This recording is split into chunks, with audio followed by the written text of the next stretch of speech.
ఈ ప్రదేశమునకు కురుక్షేత్రము అని పేరు వచ్చెను.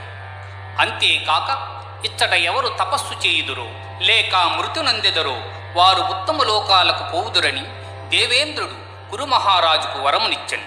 ధృతరాష్ట్రుడు తన మంత్రి అయిన సంజయుని ఈ విధముగా కోరెను.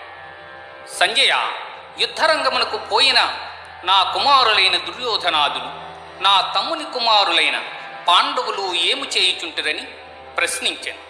అప్పుడు సంజయుడిట్లు పలికెను. మహారాజా, యుద్ధరంగమున అర్జునుని కోరిక మేరకు శ్రీకృష్ణుడు రథమును నిలిపెను.